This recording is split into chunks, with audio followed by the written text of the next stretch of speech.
कौम की ऐसी बेटी से मिलवाएंगे जिसने ना सिर्फ अपने वालिद का नाम रोशन किया है बल्कि इस पूरी कौम का सर भी फ़ख्र से बुलंद कर दिया है।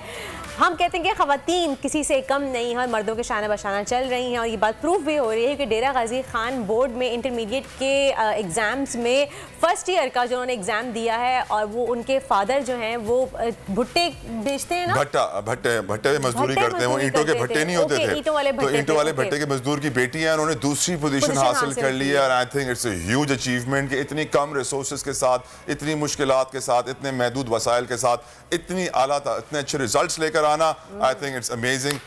सलाम पेश करता हूं मैं इस बच्ची को। Very good. और सारा दिलदार हमारे साथ मौजूद है, उनसे जानेंगे। अच्छा, ये काम भी करती हैं, सबसे बड़ी बात ये कि काम भी करती है, माशाल्लाह से स्टडीज भी कर रही हैं, इनका ख्वाब क्या है आगे एग्जैक्टली इनसे चल के पूछेंगे। सारा को वेलकम कहेंगे अपने शो में। अस्सलाम वालेकुम सारा एंड वेलकम टू दुनिया बोल है, कैसी हैं आप? अल्हम्दुलिल्लाह। सारा ये बताइए कि हमने सुना है कि आप काम भी करती हैं और साथ साथ पढ़ाई भी करती हैं और काम और पढ़ाई के साथ आपने माशाल्लाह इतनी अच्छी पोजीशन हासिल की है।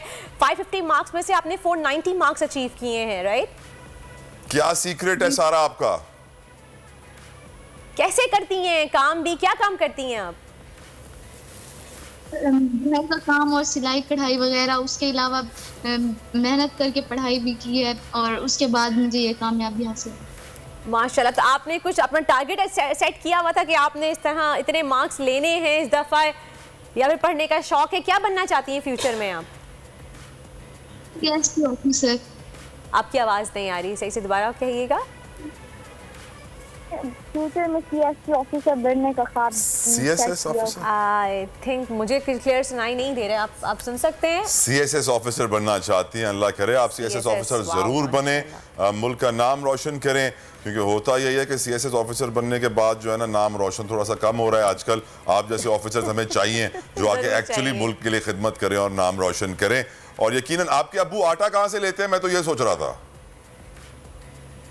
दुकान से लेते हैं। दुकान। सारा स्पेशल आटा होगा, का आटा खाती हो तुम, हैं जो ब्राउन आटा। और डेरा गाजी खान में प्योर आटा मिलता है ना, वहाँ मिलावट कम होगी। सारा ये बताएं कि डेरा गाजी खान में लड़कियों की तालीम का सिलसिला कैसा है? वहाँ पे आपको काफ़ी सपोर्ट किया जाता है पढ़ाई के हवाले से, या फिर नहीं इतना लड़कियों को सपोर्ट किया जाता अभी तक? नहीं, यहाँ पर लड़कियों को इतनी ज़्यादा तालीम हासिल करने के लिए सपोर्ट नहीं किया जाता, लेकिन मेरे वालिदैन ने बहुत ही मेहनत करके मेरे तालीमी अखराजात उठाए और मुझे सपोर्ट किया, और उनकी मेहनत की वजह से आज मैंने ये कामयाबी हासिल की। माशाल्लाह। इंटर के बाद क्या प्लान है सारा? बैचलर्स कहाँ से करेंगी? आवाज नहीं आ रही। बैचलर्स कहाँ से करने का सोचा है? मास्टर्स कहाँ से करने का सोचा है? सर, मुजफ्फरगढ़ डिग्री कॉलेज, इस तरह। मुजफ्फरगढ़ डिग्री कॉलेज से ये करना चाह रही हैं आप। सीएस ऑफिसर ही क्यों बनना चाहती हैं? सीएसएस ऑफिसर जी। आप सीएसएस ऑफिसर ही क्यों बनना चाहती हैं सारा? कि लड़कियां तो अमूमन कोशिश करती हैं कि टीचर या डॉक्टर बनना चाहती हैं, सीएसएस ऑफिसर बनना ही क्यों सोचा आपने? डॉक्टर बनना इतना महंगा है, बेचारी कहाँ से अफोर्ड करे? तो सीएसएस बनना सस्ता है। ऑफिसर बन के मैं अपने मुल्क को कौम की खिदमत करना चाहती हूँ। आमीन। चलें, आमीन। बहुत बहुत शुक्रिया। उन बच्चों को आप क्या पैगाम देंगी? उन बच्चियों को, आखिरी सवाल पूछ रहा हूँ आपसे सारा, उन बच्चियों को आप क्या पैगाम देंगी जो मुश्किलात में घिरी हैं, या तो उनके फैमिली प्रेशर है या कोई और प्रेशर है और वो तालीम हासिल नहीं कर पाती हैं? उनको क्या करना चाहिए सारा?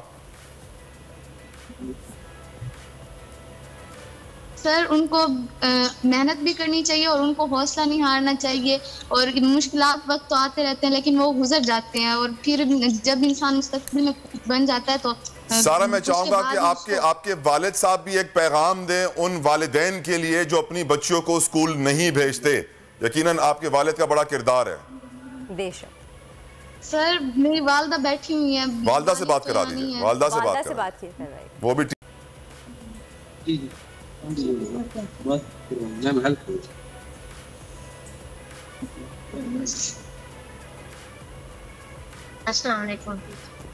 मेरी बहन बताइए, क्या पैगाम देंगी उन वालिदैन के लिए जो अपनी बच्चियों को स्कूल नहीं भेजते?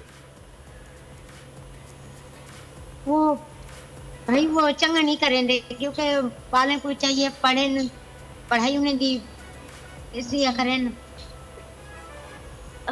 यकीनन वालिदैन को चाहिए कि वो पढ़ाएं। बहुत बहुत शुक्रिया सारा, थैंक यू सो मच। आपके वालिदैन का भी, असातिज़ा का भी शुक्रिया कि जिनकी बदौलत आप माशाल्लाह यहाँ तक पहुँची हैं। लेकिन मैं उम्मीद करता हूँ इस स्टोरी को करने का मकसद यही है कि डेरा गाजी खान हो या कोई और ऐसा नवाई इलाका हो दूर दराज का, खुदारा अपनी बेटियों को स्कूल भेजिए। ये तफरीक छोड़ दीजिए, डिस्क्रिमिनेशन छोड़ दीजिए। जमाना बदल गया है, आप भी बदलिए। कब तक पत्थर के दौर में रहेंगे? एक ही मुद्दे पे 2 एफआईआर काटी गई हैं, एक ही केस है, एक कराची में, एक इस्लामाबाद। बस सवाती साहब की एक मुद्दे पे 50 काट दी हैं, तो बस आप बस खड़े रहेंगे तो भाई ये होगा। और लेकिन इस दफा कौम जाग चुकी है, ये एक है बात। अगर देखें तो अगर पूरी कौम जाग गई है मगर बड़ा कम फर्क रह गया है बस अब। और सो मोटो के हवाले से मैं बता दूं, हमारे इस केस में भी सो मोटो लिया गया। हमारे केस में था हम बाइज्जत बरी हो गए जब, तो अदालत ने सो मोटो ले लिया कि जी भाई नीचे के केस में जब आप बरी होते हैं या कुछ होता है तो सिर्फ नीचे के कोर्ट के बाद हाई कोर्ट में केस जाता है, अपील होती है, एक प्रोसेस है कानून का, उसके बाद सुप्रीम कोर्ट केस जाता है। ये नहीं हुआ हमारे केस में। सुमोट हो गया कि जी ये इस केस को वापस से सुना जाए। एक इल्जाम लगाया, बड़ा शोर हो गया, पता नहीं क्या हो गया जी। इल्जाम लगाया कि एक इदारे के एक ब्रिगेडियर साहब ने रिश्वत दी है जज साहब को। हमारे केस में ना हमने रिश्वत दी है ना हमने ली है। हम इल्जाम ये कि एक ब्रिगेडियर साहब ने रिश्वत दी है एक जज साहब पे। अच्छा जी, कैसे आप ये कह रहे हैं कि कोई दूसरे जज साहब कह रहे हैं मैंने सुना है कि जी इसने रिश्वत दी है। वो जज साहब कह रहे हैं जी मैंने तो नहीं दी, मैं तो नहीं ली रिश्वत। अब वो जिस जज साहब ने ये कहा जी मैंने सुना है, उनके अपने कंडक्ट पे जो सुप्रीम जुडिशल काउंसिल है उन्होंने अपने कंडक्ट, उनको उस जज को उस कंडक्ट पे निकाला है कि वो आप उसी इदारे के खिलाफ कई कार्रवाइयाँ स्पीचेस चीजें कर रहा था उस वक्त, तो उनको उस बेसिस पे निकाला। अब उसकी उधर बात गलत थी, हमारे केस में सही थी। सब्सक्राइब करें और बेल दबाएं ताकि कोई खबर रह न जाए।